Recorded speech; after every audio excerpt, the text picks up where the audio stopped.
Her voice hit me before I even stepped fully into the dining room. Sharp, chirping, rehearsed. "My daughter's birthday was great! When's yours?" Thanksgiving froze. Forks hovered mid-air. Eyes turned, slow, expectant, hungry. I could feel the weight of the moment resting against my ribs like a cold blade. I didn't blink. "Had mine," I said. "You got the invitations." Silence cracked across the table. Her smile died. Faces stiffened. My wife looked down, pretending to adjust her napkin. Then her father cleared his throat, too loudly. "We never got them." There it was, the lie. Thin, desperate, offered like a flimsy shield already dripping with guilt. I reached into my coat. The room inhaled. I placed the stack of delivery receipts on the table. Neat, precise, undeniable. Every page signed for. Her mother's handwriting on the top one, looping and smug. "All signed for," I said. Soft, almost kind. My wife didn't look up. And in that instant, the room changed. Chairs stopped being chairs. They became borders. People stopped being family. They became suspects. Because birthdays aren't forgotten. Invitations aren't lost. Not accidentally. No. Someone wanted me small, embarrassed, excluded. And for a moment I tasted the familiar bitterness of being played. I might have let it pass, might have swallowed the disrespect.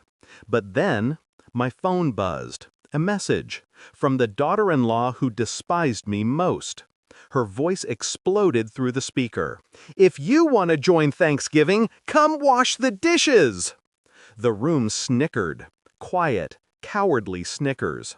Something inside me clicked. Not anger, not humiliation. Calculation. "Enjoy," I replied, and hung up. Hours later, when she saw the photos from Switzerland, my villa overlooking the valley, my phone rang 71 times. That was the moment everything shifted, and the moment I finally knew. The betrayal ran deeper than an invitation. I sat there, surrounded by people pretending to be family, and felt the truth crawl beneath my skin. They didn't forget me.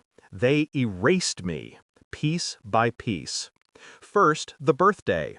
Then the messages suddenly not delivered. Then the whispered questions about whether I was contributing enough, as if I hadn't funded half the roof above their heads. I saw it all now.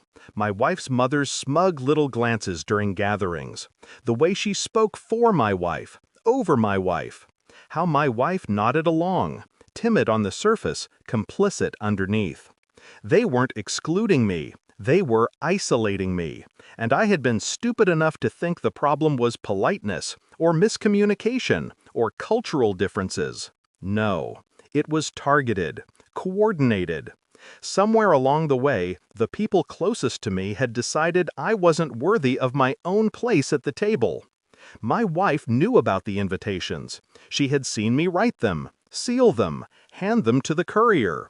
Yet she sat there at Thanksgiving pretending the lie was truth, pretending I was imagining the distance, pretending she hadn't changed. Her silence cut deeper than her mother's words, because silence is a decision. And hers told me everything. I didn't confront them, not yet. Confrontations give people warning, time to rewrite their stories, time to rehearse their guilt into innocence. Instead, I watched how my wife's phone lit up late at night with messages from her mother, watched how conversations stopped when I entered a room, watched how my daughter-in-law smirked when she thought I wasn't looking. I checked the courier logs. Every invitation delivered, every signature verified. I checked phone records, calls made, messages received, none answered. I pulled up the cloud storage, an old screenshot from months ago, my wife ranting to her mother about how his family doesn't deserve access to our house, funded entirely by me. The slow realization felt like drowning in cold water. They didn't want partnership, they wanted Ownership. Ownership of me, of my effort, of the life I built. I acted normal, smiled, cooked dinner, paid bills, nodded through conversations. But inside, something quiet and sharp was forming. A plan. A line between what I'd allow and what I'd expose. The final piece came unexpectedly. An email from the courier service, proof of delivery requested. Someone had tried to delete the original records. Someone inside the house. My wife's email address was listed as the requester. I stared at the screen, feeling nothing and everything at once. My hands were steady, my breathing calm, my pulse quiet.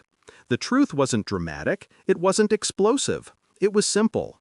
They wanted my birthday forgotten because they wanted me forgotten. I printed everything, the logs, the screenshots, the signatures.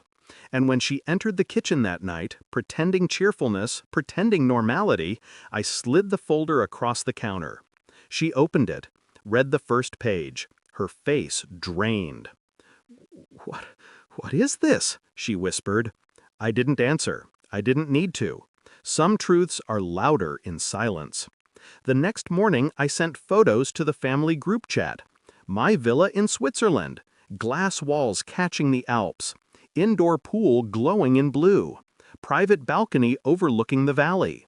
Bought years ago, never mentioned, never shared. My daughter-in-law responded first. "Wait, this is yours?" Then her call, then another.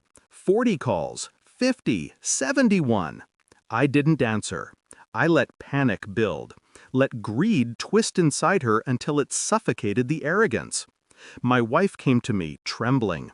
"Why didn't you tell us?" Us. Not me, not her. Us, the collective that had excluded me, mocked me, erased me. I looked at her with the same coldness she had shown me at Thanksgiving.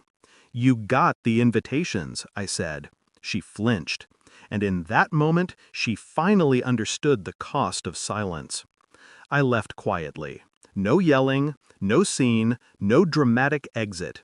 Just clarity. I spent the evening in Switzerland, watching snow fall over a valley untouched by their noise, their demands, their smallness. I felt nothing for them now. No longing, no anger. Just distance. And distance, I realized, is its own form of power.